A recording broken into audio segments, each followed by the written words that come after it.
students. So I just wanted to share my learning studio. This is my learning and my teaching studio because when you're a teacher, you're a lifelong learner too.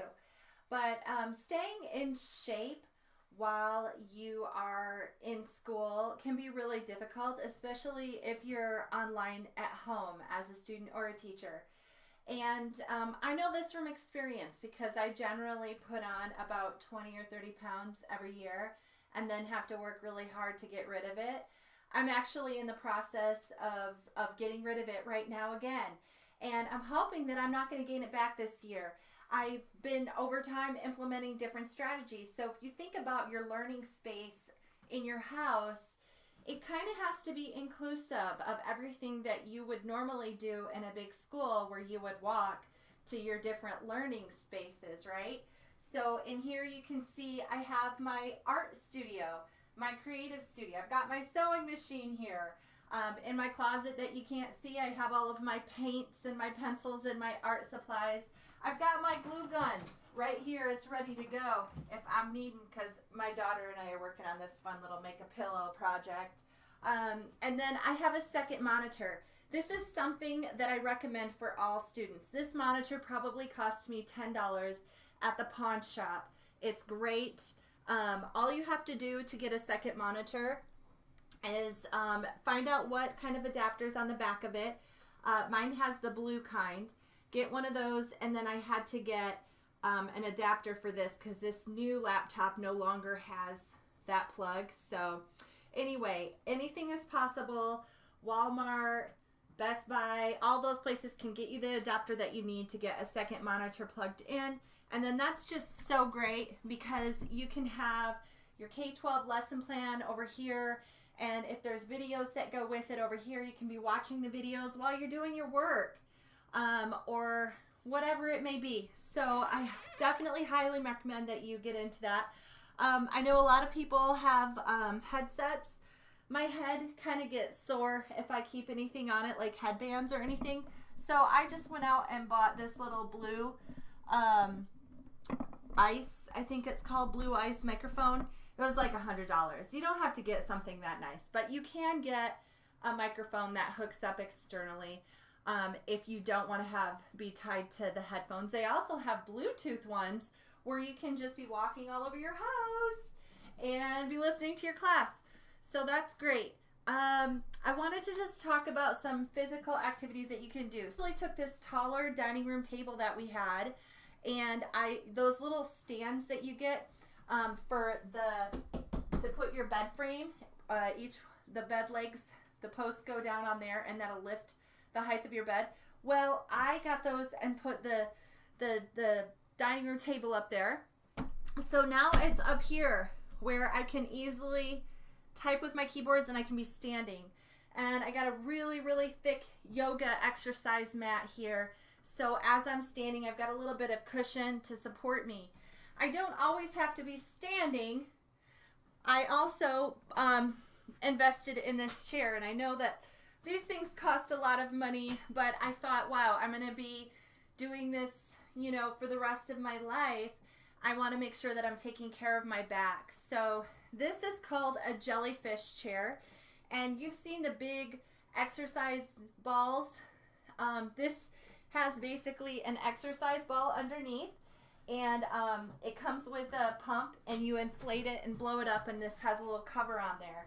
And this chair can go up or down, so I can adjust it to whatever height I'm feeling like I want to sit at. I can bring it down so that my legs can fit underneath my desk if I want to. So it's my knees hitting there, so I can bring it down a little bit more. I can also bring it down low enough that I can sit over here at my little craft station or just get a different chair for that one. So think about that. The nice thing about these jellyfish chairs, the purpose of them is the fact that you're able to move around like this, and it actually helps to keep your back up straight because you can't just go on like that and dump on your spine anymore. So it helps you to sit up nice and tall, and woo, you can much fun. Okay, so there's that. And that'll slide away. So if you're feeling like, oh, my back hurts or my bottom hurts from sitting on that jellyfish all day. So I'm going to get up and I'm going to move around. And maybe I'm watching my class. I'm going to do some squats, you know, or I'm going to do some lunges. Okay? You ever done yoga? You can just sit here and do some light yoga. Or if you have some dumbbells. Guys, these are only 5-pound dumbbells. So I know boys, you get your big dumbbells out. You don't have to sit in your chair all day and get out of shape. No, no, no. You can be sitting there in your class all day doing your curls. Yep. You can be doing some kickboxing. Yeah. What is it? Kickbox. Yeah. Can throw some kicks in there. Whew. Wait, I think I have to kick the other leg. Boom. Nope, that was, I don't know. Kickboxing, yeah. Woo! Get your kickbox on. Shoulder scrunches. You can do, I don't like these. They hurt. Can do those. You can do your triceps. Let's get your triceps real good. Put this over your head like this. Yeah. This gets your triceps too. So there's all kinds of, do a little twist there, right? Or up and twist down. Okay, so there's all kinds of great activities that you can be doing. You also have, you know, any of the kind of stuff you have. If you have these, you can do some curls like this.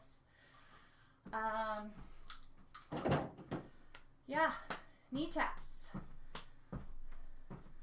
So there's tons and tons of exercises that you can do at home. Literally, sky's the limit, right? So get active. You know, whew, don't just sit in your chair all day long. You got to get active, okay? And eat healthy. Always have your cup of water handy. Stay hydrated. Move around all day long. And have your space set up so that when you're in your fine arts class and you have a painting that's due, that you already have your space built in. It's already set aside. This is a really tiny little space. You can create a little space like this in your bedroom, someplace where you can shut the door, and you've got your gymnasium, your classroom, and your studio all in one spot. So whatever it is that you need to get done that day, you're ready to work on it. And then the other thing I wanted to say was get a little tiny notebook like this. We do everything online, right? Make a list of to-dos. Sit down. I've got mine right here. My list of to-dos, everything I've got to do today. Making this video's on there. I'm going to check it off when I'm done or cross it off when I'm done. And I do that every single morning. The first thing I do when I wake up is make a to-do list of all the things I need to do. So get on your plan and look at each of your classes. Write down the things that you need to get done. And then don't leave school until you've done everything. Unless it's something that you can wait and hold off until tomorrow. Then write tomorrow's date and look, I'm already putting things that I'm going to get done tomorrow on there, okay? So just a couple of organizational tips. And then don't forget, just because we're in online school doesn't mean that you don't need to take notes, okay? So you still need this, okay? You still need a notebook. I personally, I don't like lined paper. I use regular notebook paper, and then I have a hole puncher and I put them in there, but you still need to take notes. And that's another way when you're standing here in your classroom that you can be actively engaged, because you're trying to write down all the key points. When your teacher gives you a definition of something, you're trying to write it down. When your teacher is showing you a step-by-step process, you're writing it down. When you write it down, you are putting it into your brain another way, and the more ways you can get that into your brain, the more likely it is to stay in your long-term retention. You're going to remember that for your test, okay? So, or for your projects or your papers. You know, when you go to write a paper, you don't want your brain to be like, I can't think of anything. So write it down. And even as if you know that you have a paper coming up and you know that some of this stuff that you're studying is going to have to go in your paper, use a highlighter and highlight the points that you think are going to be valuable for your paper. Or at the end of the class, sit down and write a quick summary of what you learned. Summarizing what you learned in class can make a huge, huge difference. Do you have to do it on this? You don't. You know, one of my favorite things that I like to use is a feature on my phone called Notes. And so I will create a new note, and one thing that's great about it is I can click add, and I can take a photo or a video.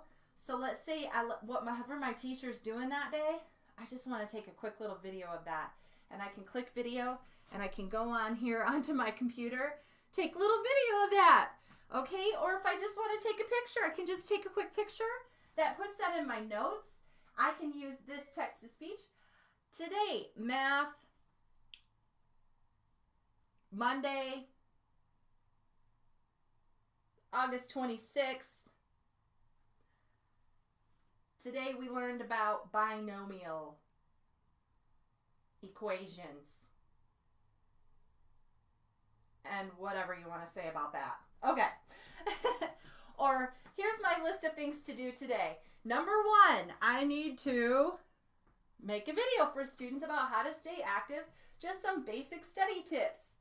Number 3, I need to blah, blah, blah. So use the technology that you have to make notes, or sometimes I'll be taking a walk and I know I have a paper due, right? And I go, oh, that is such a great idea. Boom. I'll open that up. I'll start a note for my paper. And anytime I have a thought about something that's really deep and that I want to include in my paper, I'll just talk about it into my phone, and boom, that'll be a part of my notes. Okay? I don't know if you can see that. Probably not. But anyway, any other study tips that you have, use them. So be successful, stay active, take care of yourself, okay? You've got to take care of yourself. All right, well, have a great school year. Bye.